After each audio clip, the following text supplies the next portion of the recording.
Arthès, le signe d'une amélioration dans notre département. Pour la première fois depuis début novembre, le nombre de contaminations est en baisse.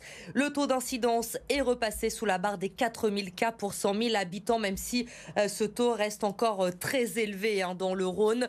Autre baisse importante cette fois, elle concerne la vaccination. Après un rush en fin d'année suite à l'annonce notamment du pass vaccinal, les centres du Rhône voient leur fréquentation en chute libre. De nombreux créneaux sont désormais disponibles sur Doctolib. Exemple à la clinique Natessia, Vincent Chevalier.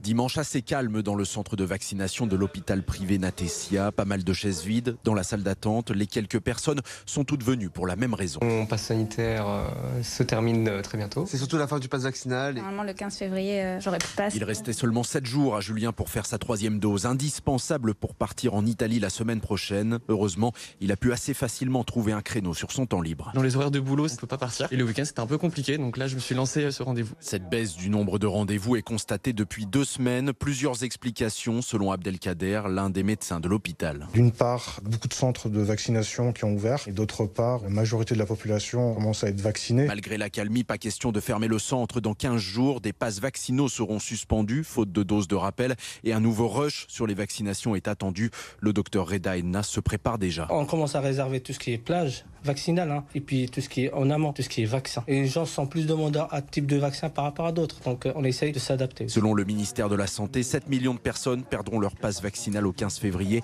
si elles ne font pas leur dose de rappel.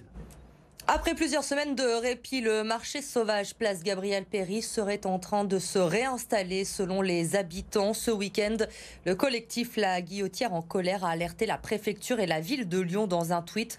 Photo à l'appui avec ce message: ne lâchez pas la pression, tout est prêt à recommencer, personne ne le supportera. La préfecture qui met en place, je vous le rappelle, une brigade spécialisée de terrain pour le secteur de la Guillotière et de la Part-Dieu. Cette brigade sera d'ailleurs en place dans les prochains jours. Écoutez Nathalie Balma, membre de l'association Guillotière en colère. Elle est au micro de Louis Léger. J'ai alerté la police en disant attention, tout ce que vous avez fait, c'est en train d'être mis à la poubelle, vraiment.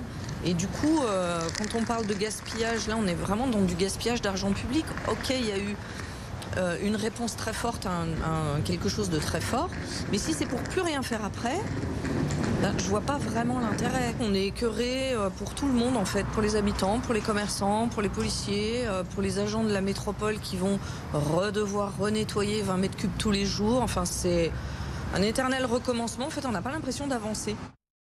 À partir de demain, les poids lourds de plus de 3,5 tonnes ne pourront plus emprunter le pont de Condrieu pour des raisons de sécurité. Des travaux sont prévus d'ici à 2024. Les précisions avec Mélanie Ferreira.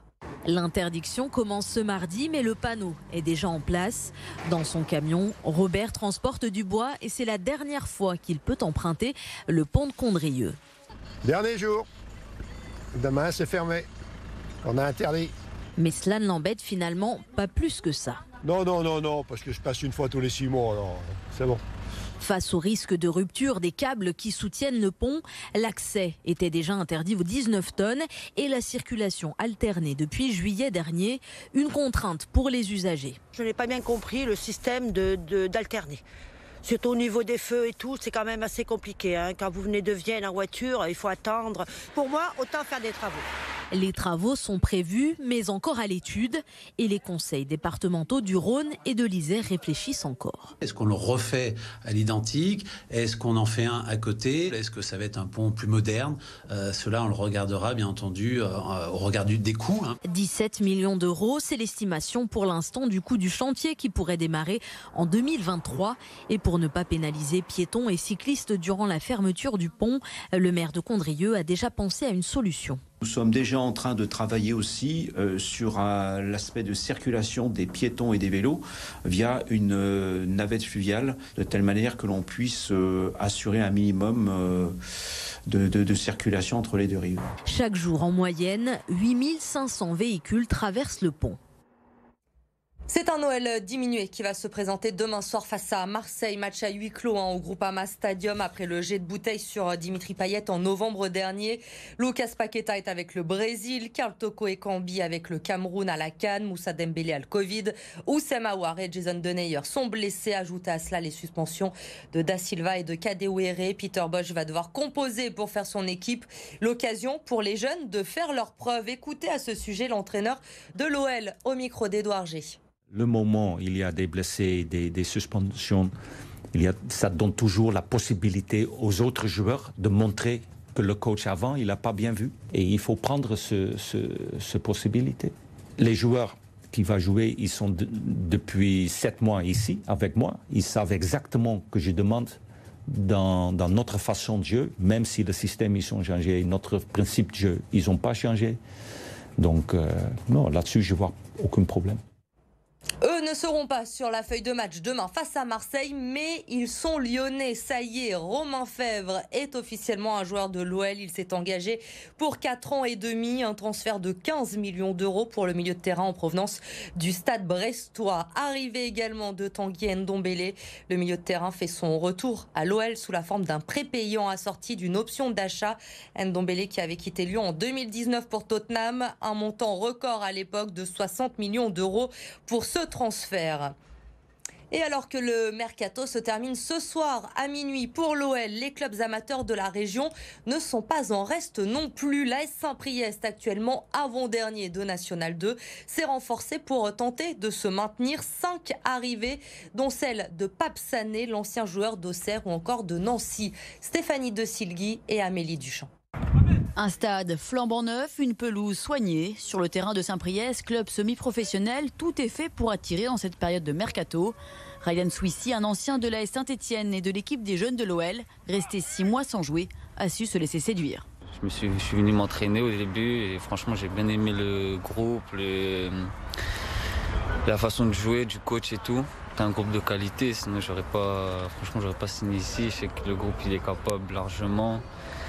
Et je sais qu'on va le faire. Si Ryan Swissy vient apporter son savoir-faire et sa maturité, il en repartira aussi avec un club de plus sur son CV. Ces joueurs-là vont nous permettre d'amener de l'expérience sur une équipe. On a un groupe très jeune de joueurs qui tournent autour de 23-24 ans. Donc amener des joueurs d'une trentaine d'années ou qui ont eu cette expérience du haut niveau vont permettre de discuter avec les joueurs, de leur amener une confiance supplémentaire et amener de la sérénité pour nous permettre de gagner les matchs. Au total, 5 nouveaux joueurs sont arrivés lors de ce mercato hivernal, dont un renfort de haut niveau, Pape Sané, ex-international sénégalais avec plus de 100 matchs en Ligue 2. L'attaquant de 30 ans vient de signer jusqu'en juin 2022, des recrues pour lesquelles le club a dû casser sa tirelire. Ça nous coûte pas mal d'argent, oui. Il a fallu taper dans le bas de laine. Donc voilà, on a percé un peu le collant pour pouvoir, entre guillemets, acheter de nouveaux joueurs, des contrats fédéraux, des contrats ce qu'on appelle professionnels. C'est un pari, on ne sait pas, je balance la pièce, c'est pile ou face. Avant-dernier au classement, Saint-Priest met donc toutes les chances de son côté. Les Rouges et Or espèrent à minima se maintenir en National 2 cette saison. Le meilleur gamay du monde reste dans le Beaujolais. Comme l'an dernier, c'est un vigneron du Rhône qui a reçu le prix cette année. Nicolas Boudot est installé depuis 2007 sur un domaine d'une 15aine d'hectares avec des vignes qui sont presque centenaires. Une fierté évidemment de recevoir ce prix aujourd'hui. Écoutez-le au micro de Victoria Garnier. L'aboutissement d'un gros travail entre l'année de mon installation qui était en 2007 et aujourd'hui 2022. Voilà, il y a beaucoup de travail. L'avenir c'est plutôt assez agréable parce que maintenant il y a beaucoup de clients qui nous font des mails. On a un site de vente en ligne. Donc on a souvent des commandes en ligne et puis beaucoup de demandes de professionnels, cavistes, resto, qui demandent des tarifs et qui sont impatients de travailler avec nous.